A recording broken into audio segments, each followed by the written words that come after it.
el octavo Congreso Nacional de Psicología y la Universidad de Magallanes es sede de este encuentro. UMAC TV está aprovechando la ocasión para conversar con algunos de los invitados y de esta manera estamos conociendo más en profundidad la psicología, que etimológicamente hablando quiere decir el estudio del alma.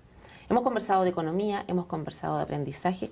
Hoy queremos hablar acerca de psicología ambiental con una de las personas que más ha desarrollado este campo en España, pero que está ahora haciendo una pasantía en Chile y específicamente también en este congreso vino a participar.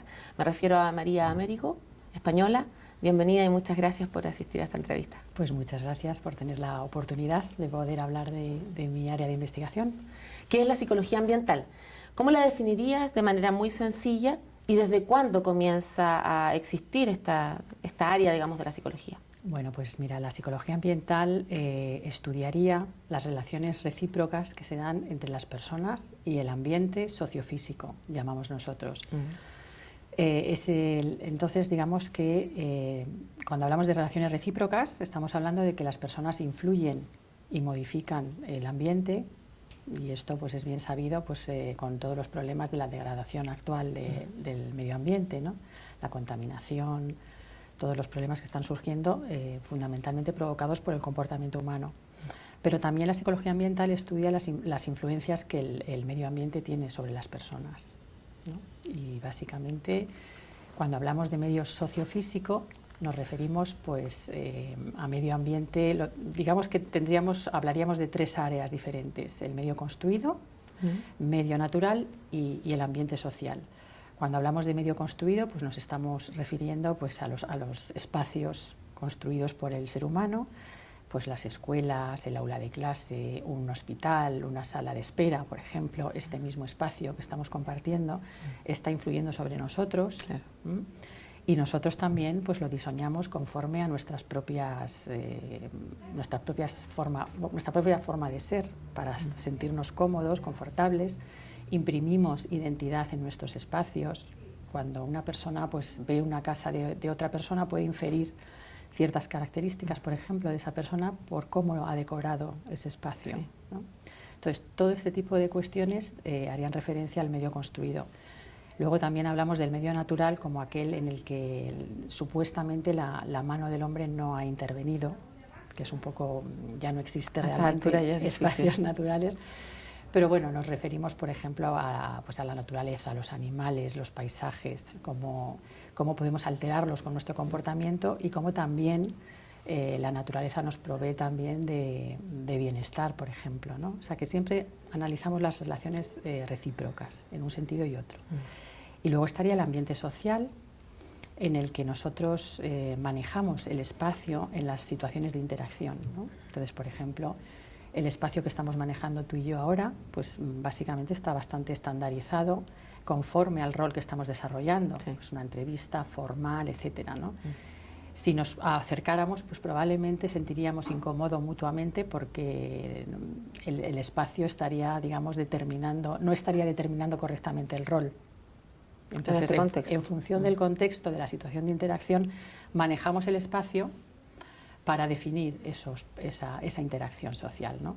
Entonces, por ejemplo, puede tener importancia para el diseño, un ejemplo bastante concreto de cómo manejamos este espacio social, el diseño, por ejemplo, en las paradas de autobuses o en los metros. Los asientos que se ponen tienen una distancia que, si no está muy bien medida, pues la gente no las utilizan. Y si tú piensas en cómo, por ejemplo, se ocupa una biblioteca, una mesa de biblioteca, pues generalmente una persona llega, se pone en una esquina porque va a trabajar, y la siguiente persona que llega no se sienta al lado, sino probablemente se sienta en la esquina opuesta, ¿no? Es decir, está utilizando el espacio precisamente para interactuar, definiendo por el contexto de lo que se va a ejecutar en ese momento de la conducta que se va a llevar a cabo. Entonces, bueno, pues estos serían como ejemplos de lo que sería la psicología ambiental.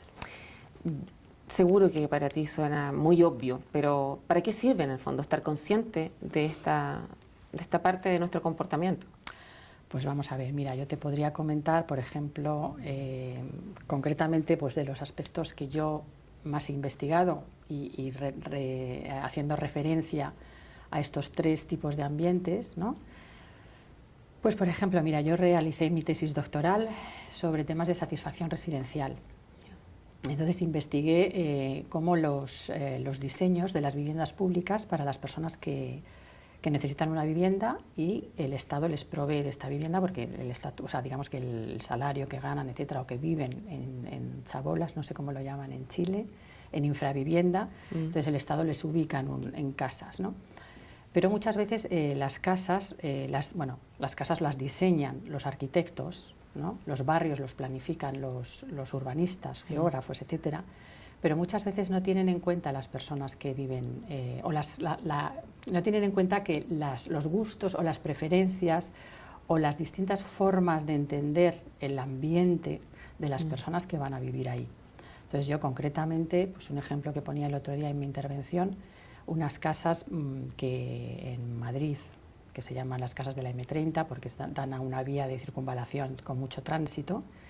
El arquitecto que las diseñó, el problema fundamental que él tenía en mente a la hora de diseñar esos espacios era el problema del ruido. Entonces realizó las fachadas con unas ventanas muy pequeñas para evitar en la mayoría de lo posible el ruido, el efecto del ruido.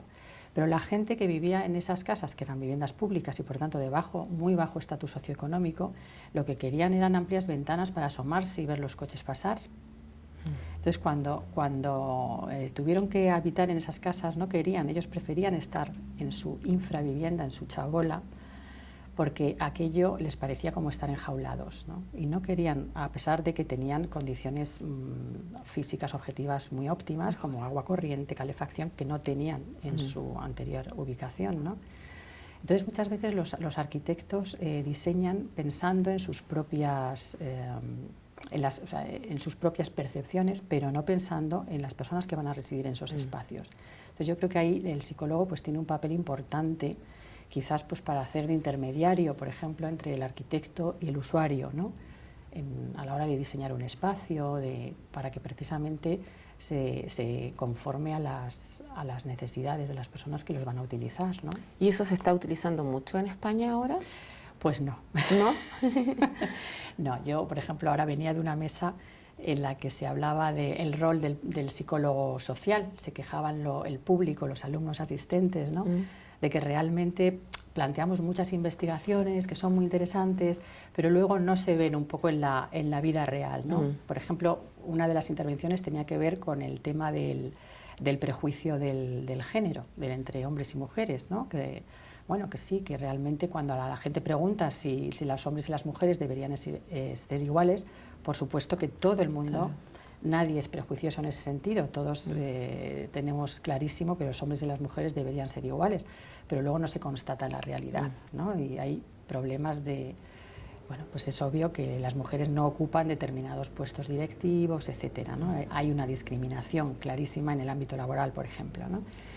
¿Y hay una explicación psicológica para todo esto entonces? Hay una explicación psicológica, analizamos el por qué se producen estas cuestiones, pero claro, luego ya está que el político tome la decisión para ejecutar o para llevar a cabo o para realmente intervenir, hacer el ámbito de la intervención, ¿no? Porque aquí pues lo que nosotros proponemos son sobre todo investigaciones fundamentalmente básicas, también aplicadas, pero luego el ámbito de la intervención pues también tiene que ver mucho con los políticos, que son los que tienen que aplicar todas estas cosas que nosotros contamos y que nosotros difundimos, ¿no? O sea, debiera ser parte de una política pública el hecho de que los psicólogos intervengan en diseños urbanísticos. Evidentemente, o sea, es cuando estamos poniendo en duda que muchas veces el dinero que en este caso, por ejemplo, en viviendas públicas, es dinero de todos los contribuyentes de un Estado, que con sus impuestos están haciendo que se edifiquen esas viviendas. Cuando luego resulta que esas viviendas la gente no las quiere ocupar porque hay un problema de percepción diferencial entre el diseñador o el arquitecto y el usuario, ese problema se podía haber evitado si hubiera una intervención ahí de un psicólogo, por ejemplo. ¿En qué otras áreas podría evitarse problemas? Bueno, evidentemente, por ejemplo, con el tema del medio ambiente natural, toda la cuestión de las actitudes proambientales, el comportamiento ecológico, tratar de ver por qué muchas veces pensamos, y todos también estamos muy de acuerdo en que hay que hacer algo para cambiar este deterioro con el que estamos afectando el medio ambiente natural, ¿no? Todo el mundo es muy proambiental, tenemos unas actitudes muy proambientalistas, pero eso luego tampoco se traduce en una conducta concreta, ¿no? Los psicólogos también investigamos esas causas. Y ahí, pues bueno, de alguna manera pues ponemos en evidencia que hay que tratar de concienciar, educar, pero luego hace falta poner infraestructuras para que la gente, por ejemplo, pues pueda reciclar, pueda bueno, pues concienciarse de que a lo mejor hay que utilizar menos el auto, bajar más la calefacción y aprender a vivir con un poquito más de frío. Aquí hace muchísimo calor, por ejemplo, ahora, ¿no? Y no tendría por qué ser así. Y eso es a base de concienciar, también de políticas públicas en las que, por ejemplo, pues, la educación ambiental sea una asignatura obligatoria en todas las materias desde que los niños son pequeños, ¿no? Este tipo de decisiones solo las pueden tomar los políticos. ¿Es una rama que se está estudiando mucho en las carreras de psicología? Pues tanto como mucho, no. Todavía podemos decir que es una rama bastante emergente, es poco conocida. Realmente los propios psicólogos, muchas veces que hablas con colegas de otras áreas de conocimiento dentro de la psicología, desconocen completamente esto de la psicología ambiental, ¿no? No hablé antes que es una disciplina que surge aproximadamente en torno a los años 1960, un poco vinculada a todos los movimientos sociales de esa época en Europa, sobre todo en Estados Unidos, que estaban también vinculados a una apuesta por un mundo más pacífico, los hippies, una vuelta a la naturaleza, ¿no? Esto impulsa el desarrollo de disciplinas como la psicología ambiental, la economía ambiental, la política ambiental, el derecho ambiental, es decir, muchas disciplinas que llevan este apellido de lo ambiental y concretamente la cuestión, sin duda, del deterioro del medio ambiente, la cuestión del desarrollo sostenible, etcétera, ¿no? Pues evidentemente la psicología tiene que participar ahí porque estudia el comportamiento humano y es el comportamiento humano el que causa estos problemas de los que hablamos, ¿no? Pero todavía no existe demasiada concienciación en el ámbito ni siquiera de la psicología, ¿no? Entonces, bueno, pues nosotros, por ejemplo, en España se introdujo por primera vez como asignatura electiva, que llaman aquí, optativa decimos nosotros, en las carreras de psicología en el año 1986. Fue la primera vez en la Universidad Complutense de Madrid. Y poco a poco pues, bueno, pues se ha ido incorporando como asignatura electiva en grados, por ejemplo, de psicología. Ya tenemos también un grado de ciencias medioambientales, que fundamentalmente es más de tipo biología, química, etcétera, pero también se hace educación ambiental, psicología ambiental. En facultades de educación también se imparte psicología ambiental. En Barcelona, por ejemplo, existe un magíster de intervención y psicología ambiental únicamente, o sea, dedicado completamente al ámbito de la psicología ambiental. Poco a poco se va introduciendo, pero todavía no somos demasiado conocidos, ¿no?, en el ámbito de la psicología. Ya de otras disciplinas mucho menos todavía, claro.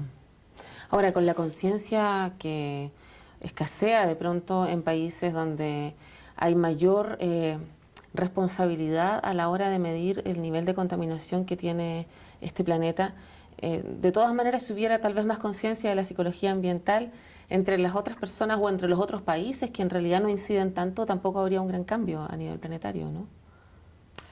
Como que en el fondo las clases deberían hacérsele a las grandes autoridades de este mundo. Claro, pero yo creo que esto es claro. O sea, yo pienso que la tarea de la educación es una tarea lenta pero efectiva, claramente, ¿no? El problema es que es lenta y el problema es que el deterioro del medio ambiente es un problema urgente que hay que resolver ya. Es muy rápido. Claro, entonces no tenemos tiempo de educar. Eso es un poco el problema. Evidentemente hay que empezar por ahí, sin duda, pero también hay que tomar la cuestión a nivel político con cambios muy drásticos, porque si no, lo que pasa es que, claro, son cambios que afectan a la economía, afectan al sistema en sí, mundial, ¿no? La economía capitalista, por ejemplo, es absolutamente destructiva del medio ambiente, ¿no? Y eso es algo que tiene que cambiar sí o sí. Eso es algo que iba a preguntarte, porque conversando con Marianela de Negri, ella hablaba de que el mundo neoliberal, en el fondo, hizo un cambio muy importante en la psicología del ser humano y ya uno no es su patria, su familia, su ocupación, sino que uno es lo que tiene. Y esto de ser lo que uno tiene, o ser más bien consumidor, más que ciudadano, hace que uno sea bastante más depredador que un ser humano que no vive en este sistema económico. Completamente, es que la educación ambiental de que te hablaba fundamentalmente tiene que ir vinculada al cambio de conductas en ese sentido, ¿no? Es decir, claro, vivimos en un mundo que por un lado nos están metiendo constantemente a través de la publicidad, de los mass media, etcétera, que el consumir es el ideal de vida, pero por otro lado también nos están alertando que este consumo sin límites, este crecimiento sin límites de la población, etcétera, no puede seguir indefinidamente. Los recursos son limitados, los recursos del planeta, y de momento no tenemos otro planeta donde marcharnos para poder habitarlo. Entonces, la única manera que tenemos para poder cuidar nuestra casa, que es este planeta, es cambiando esta forma de comportarse. Y yo creo que eso los líderes mundiales lo tienen bastante claro. Vamos, estoy convencida que Obama y los grandes líderes lo tienen clarísimo. El problema es que realmente se sienten a tomar decisiones drásticas con respecto a cómo está funcionando el mundo a nivel económico, ¿no? Esto tiene que ser así, porque si no, desde luego vamos a acabar con nuestra casa, sin duda alguna. ¿De qué trata la pasantía que estás haciendo en Temuco? Bueno, la pasantía yo creo que tenía un principal objetivo, que era dar a conocer precisamente este ámbito de investigación y de trabajo que es la psicología ambiental aquí en Chile. Realmente surgió porque yo hace 3 años apliqué para un proyecto de investigación con fondos del Ministerio de Economía y Competitividad español, para estudiar las actitudes proambientales y hacer un estudio transcultural. Entonces, bueno, yo ando trabajando en cómo medir las actitudes proambientales. Generalmente hasta ahora pues se emplean medidas como globales, pero no funcionan bien cuando se aplican. Generalmente son medidas que elaboran los de Estados Unidos, ¿vale? Los norteamericanos o los europeos, pero luego cuando se aplican en Latinoamérica, por ejemplo, se obtienen resultados muy diversos, ¿no? Entonces yo planteé un modelo más de dimensiones, más que una medida global, ¿no? Medir dimensiones diferentes. Y entonces pues quería probar si ese modelo funcionaba en otros países de ámbito latinoamericano, y empezamos a probarlo en Chile y en Brasil. Y bueno, pues parece que está teniendo buenos resultados, y la idea es un poco, pues tendría como este doble objetivo, o sea, por un lado y a nivel más genérico, dar a conocer este ámbito de investigación que es la psicología ambiental, y por otro lado, pues sí, desde la perspectiva más específica, hacer un estudio transcultural de actitudes, comportamiento hacia el medio ambiente, etcétera. Importante misión. Bueno, sí. Y entretenida, por lo menos. Sí, además. Y aquí en este congreso, ¿cómo esperarías influir en este medio ambiente social, con tu presencia, digamos, y la psicología ambiental aquí dentro de los temas? Bueno, pues aquí yo creo que fundamentalmente con los estudiantes que han acudido al Congreso, que son los que realmente cuando hablas de estas cosas sientes, ¿no?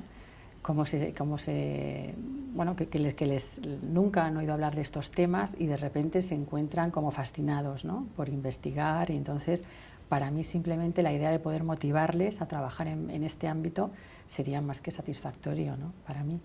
Contagiar la pasión. Exactamente, por el trabajar, por intentar entender, por buscar las claves de cómo cambiar para comportarnos de una manera verdaderamente respetuosa con lo que es nuestro planeta. Ser más cultos en el fondo en ese sentido. También, ¿cierto? por supuesto. Muchas gracias, María, por esta conversación. Muchas gracias a ti por la oportunidad que me habéis dado. Bueno. Eso ha sido entonces la conversación con María Amérigo, una de las psicólogas que vino a este Congreso Nacional de Psicología que se está desarrollando aquí en la Universidad de Magallanes, y que una vez más, como es una oportunidad de conocer, lo estamos transmitiendo a través de UMAC TV. Hasta la próxima.